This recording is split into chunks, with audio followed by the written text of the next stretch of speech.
Ya, jadi selamat sore rekan-rekan sekalian, semoga dalam selalu kondisi yang sehat, tidak kurang suatu apa. Nah, pada pertemuan minggu ini, saya akan memulai sesi kita dengan memberikan materi update terkait dengan materi kita hari ini, yaitu mengenai Big Data sebagai foundation dari data science. Jadi ini sedikit akan mendiskusikan lebih mendetail mengenai apa itu big data, dan kemudian dalam konteks big data dalam data science itu posisinya seperti apa. Nah, lebih fokus lagi tentu saja nanti karena kita membicarakan tentang big data sebagai foundation dari data science, maka kita nanti akan lebih menyasar pada aspek data source ya, atau pengumpulan data-data dasar yang nanti digunakan dalam proses analisis yang dilakukan di konteks data science. Nah, kita bagi di sesi ini nanti beberapa subseksi gitu ya, sub pembahasan, nanti membicarakan terlebih dahulu dalam konteks ini data science melihat big data seperti apa dan bagaimana nanti karakteristik atau kebutuhan data yang diharapkan bisa dikumpulkan dari data science di big data, dan kemudian bagaimana prosesnya. Nah, saya akan coba share materinya. Oke, nah semoga sudah terlihat materinya. Nah, kita akan coba membicarakan big data pada data science ini dalam konteks tentu saja untuk kepentingan penelitian. Nah, cara pandangnya sebenarnya seperti ini. Seperti dalam konteks kita melakukan analisis data science, pada awal-awal kemarin kita bicarakan bahwa cara pandang data science melihat big data itu adalah data science ini digunakan untuk solving problem sesuatu gitu ya, atau problem menghasilkan suatu solusi berbasis data analitik atau data science yang bisa menyelesaikan permasalahan-permasalahan yang spesifik. Nah, karena konteksnya semacam itu, maka sebenarnya strategi atau pendekatan big data-nya ini digunakan dalam pendekatan penelitian sebenarnya. Dan ini sebenarnya bisa digunakan untuk berbagai macam konteks penelitian yang memang menggunakan data. Jadi mudahnya, dengan kata lain, kalau kita menggunakan teknik atau metode data science, sebenarnya kita memilih untuk melakukan proses pengolahan data itu dengan metode penelitian yang formal, sebenarnya gitu. Nah, saya sedikit kurang setuju jika ada yang menyebutkan bahwa data science itu tidak terlalu mengikuti pola penelitian ya, tapi sebenarnya malah iya begitu, malah sangat inline. Dan dengan asumsi itu sebenarnya kita jadi mengerti bahwa penelitian baik itu monodisipliner maupun interdisipliner gitu ya, multidisiplin, itu sangat membutuhkan pendekatan data science karena pendekatannya memang digunakan untuk penelitian. Dan ini juga cukup menjelaskan bagaimana kita sebagai seorang data scientist itu kalau mau menyelesaikan suatu permasalahan dengan menggunakan kekuatan data analitik, maka sebenarnya kita mendeklarasikan bahwa yang kita lakukan itu menyesuaikan atau sesuai dengan metode peneludur kaidah ilmiah yang ada. Nah, itu poinnya sebenarnya. Jadi kalau kita bicara data science, ya itu ilmiah sekali, jadi semacam itu ya. Meskipun ada yang menyebut pada konteks tertentu data science itu sangat pendekatan yang sangat seni gitu ya, atau art atau artnya data. Tapi sebenarnya artnya data itu ya karena memang pendekatannya ilmiah. Nah, kita akan coba lihat ya bagaimana alur kita bisa menjelaskan mengenai big data dan penelitian ini seperti apa cara pandangnya, dan kemudian nanti proses untuk menangani data itu dengan menggunakan big data, baik itu sebagai cara untuk mendapatkan data dari sumbernya, bagaimana menyimpan data dengan konsep big data, dan kemudian menyiapkan data itu untuk keperluan analisis yang lebih mendalam. Jadi nanti kalau ada yang ingin bertanya silahkan menggunakan chat bisa, atau langsung diinterupsi di tengah penjelasan juga tidak ada masalah. Oke, nah kita akan bicara dulu penelitian di big data, jadi gitu ya. Nah, sebenarnya isunya adalah semacam ini kadang. Jadi ada dua isu utama. Jadi isu pertama itu biasanya isu di bidang teknologi. Jadi apakah kita menempatkan big data itu sebagai tool semata, alat gitu ya, ibaratnya seperti apa ya, kalau di dunia penelitian seperti aplikasi atau alat yang digunakan untuk mengolah data. Misalnya kalau teman-teman dari statistik dulu mungkin ada yang belum pernah yang apa ya, yang tidak bisa dihindari, misalnya menggunakan SPSS atau menggunakan yang lain atau R Studio dan lain sebagainya gitu ya. Nah, jadi ini adalah teknologi atau tools ya. Jadi lebih ke situ. Nah, tools untuk apa? Untuk melakukan data gathering, untuk melakukan processing dan analytics. Sebenarnya tidak ada masalah dengan itu, tetapi sebenarnya yang diharapkan di sini adalah ketika kita memahami isu teknologi tools ini, sebenarnya kita cara menggunakan tools tadi tentu saja juga harus memenuhi kaidah atau perspektif big data. Nah, itu yang poin terpentingnya. Jadi bahkan ada juga sih beberapa yang mengolah big datanya itu dengan aplikasi yang biasa, misalnya menggunakan apa namanya aplikasi spreadsheet gitu ya. Excel pun juga sudah mengeluarkan teknologi spreadsheet pengolahan data berbasis Excel gitu ya, atau spreadsheet dengan untuk keperluan big data. Itu bisa juga gitu. Karena memang itu hanya tools dan kemudian kapasitas dan daya prosesnya yang dibesarkan sehingga bisa memenuhi kaidah big data. Atau yang kedua yaitu objek. Jadi tidak peduli itu dipakai sebagai tool atau apa, yang penting adalah objeknya adalah big data isu, suatu isu yang multidisiplin, pendekatannya lebih multivariabel begitu, atau yang lebih penting lagi adalah impact-nya. Nah, ini yang menjadi apa ya, dua pendekatan yang saat ini saling tali ulur ya, gitu ya. Sebagai seorang data scientist menurut saya tidak kemudian berpihak di poin yang mana, tetapi lebih dari itu yang penting adalah bagaimana kita bisa bermain cantik dengan mengkombinasikan dua kekuatan ini ya. Kalau kita punya kekuatan teknologi tools kan berarti kita punya kekuatan untuk mengolah data multivariabel, multi-view yang cukup luas dan bagus gitu ya. Dan kemudian memang arahnya untuk menyelesaikan problem-problem yang isunya itu krusial dan impact-nya itu bisa kemarin ya, menyelesaikan permasalahan yang deep problem-nya. Jadi semacam itu. Nah, sehingga memang tidak salah ya, ketika suatu pendekatan big data itu dikatakan sebagai pendekatan yang dia mencoba mentransformasi sebuah keadaan atau sistem ya. Mungkin sebentar ini saya full screen aja sebentar, mohon maaf.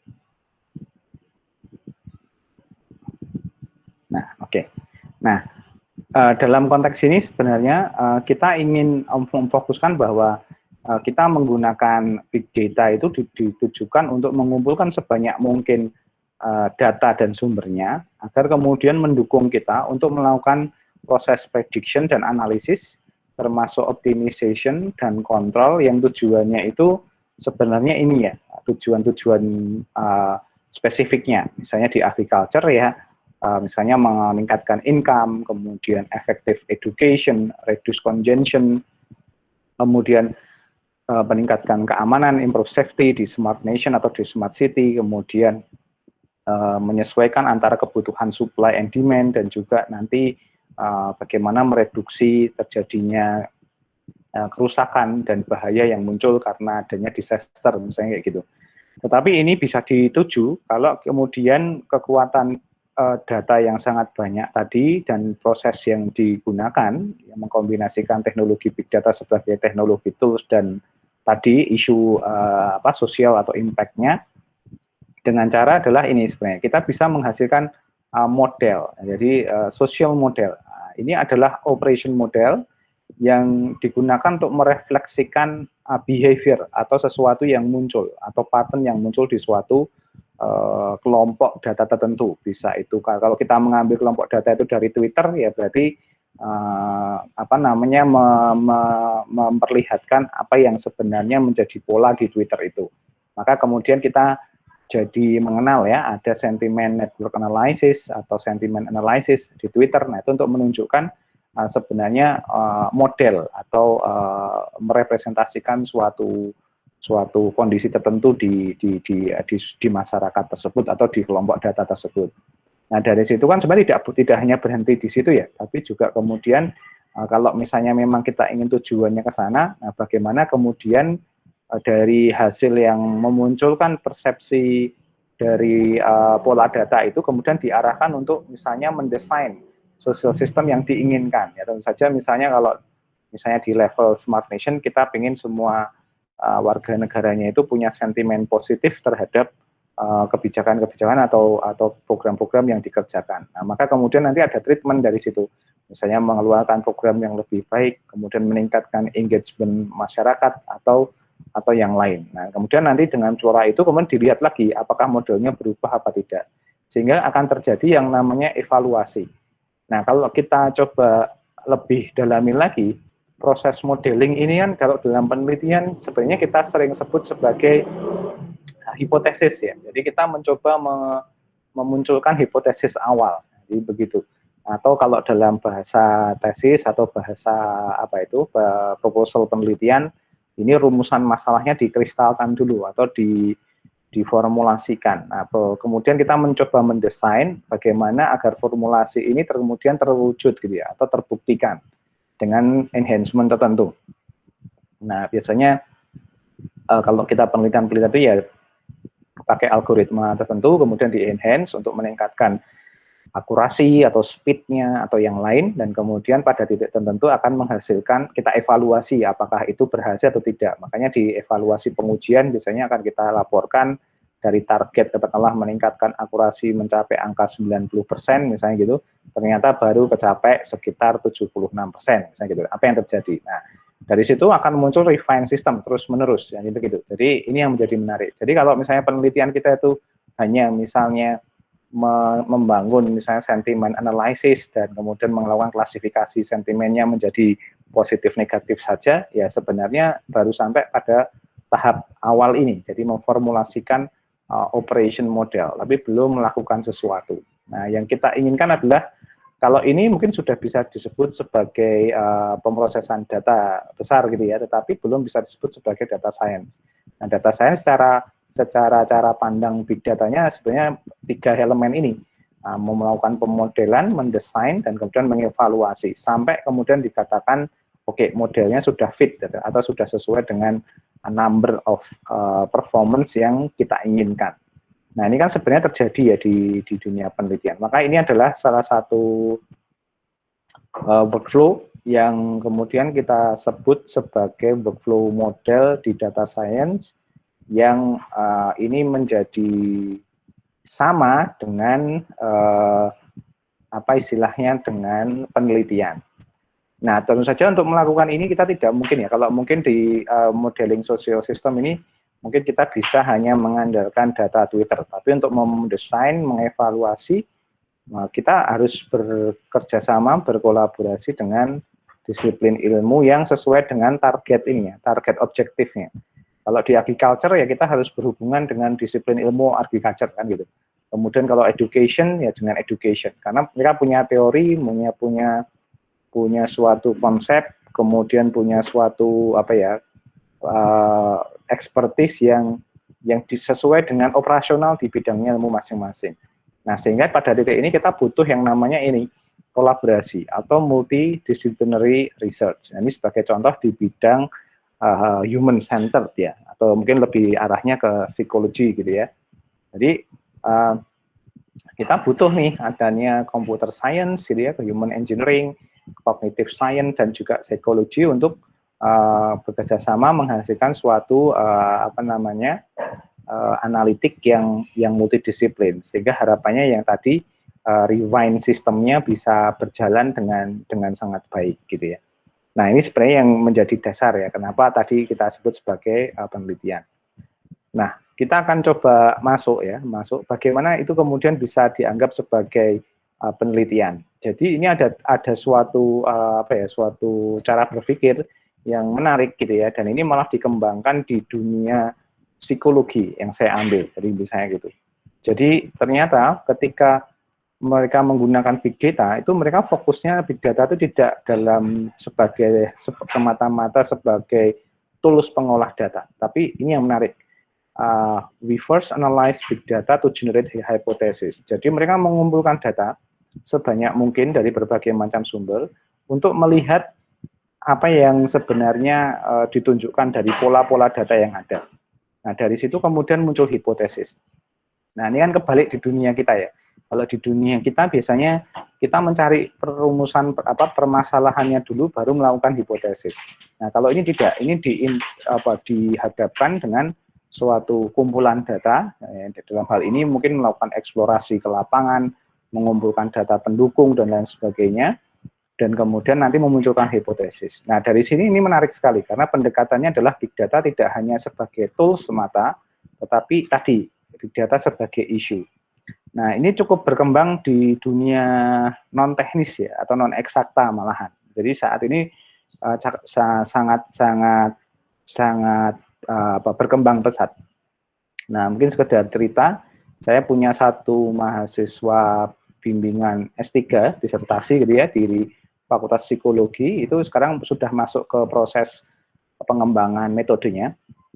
Awal dulu juga sama, ketika mau mencari tema, itu kemudian cara yang pertama adalah dia dipaparkan dulu dengan isu-isu di big data dan data-data yang ada di sekitarnya.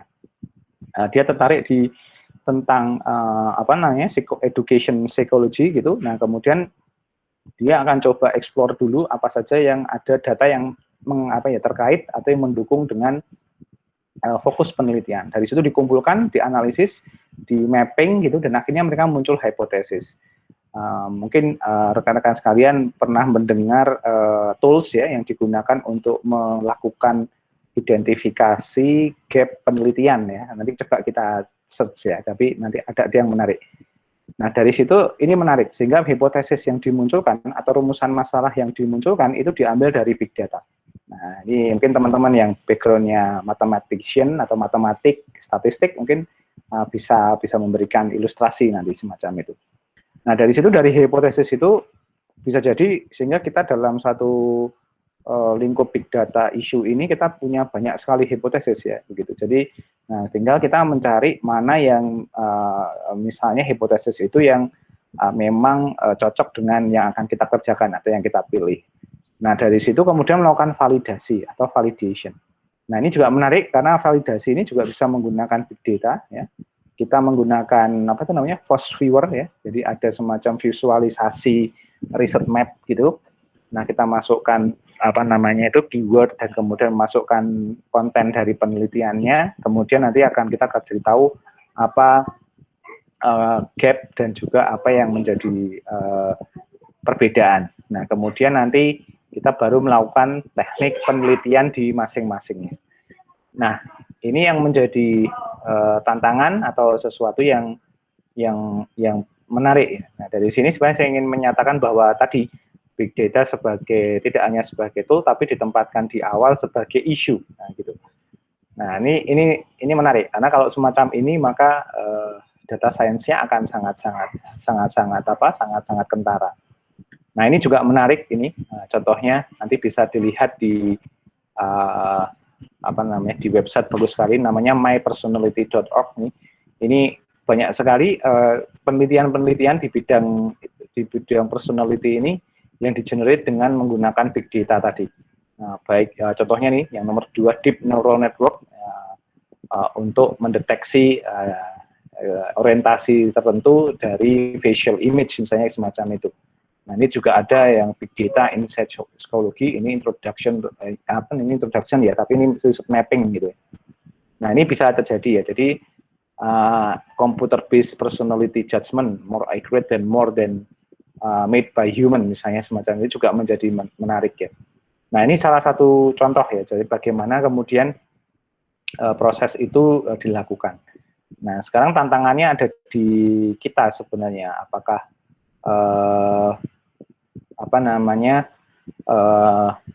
kita kemudian harus masuk kemana. Jadi kalau misalnya kita ke data science ya harus berani masuk dengan alur seperti ini ya, jadi semacam itu. Nah, yang menarik sebenarnya yang ingin kita kejar sebenarnya ketika teman-teman nanti melakukan penelitian dan dan kemudian penelitian itu terkait dengan data science, maka sebenarnya hipotesisnya pun perlu harus dikuatkan dengan pendukung data yang sifatnya big data semacam ini. Nah, ini poin pertama yang teman-teman harus pahami, dan kenapa ini menjadi saya sampaikan di awal tadi, ini sangat rely atau related dengan hipotesis atau dalam penelitian, gitu ya. Nah, ini jadi menarik. Nah, coba kita explore sebentar. Kalau tidak salah ada tools gitu ya. Nah, ini dia. Jadi namanya Phosviewer. Nah, ini mana nih? Kok nggak kelihatan?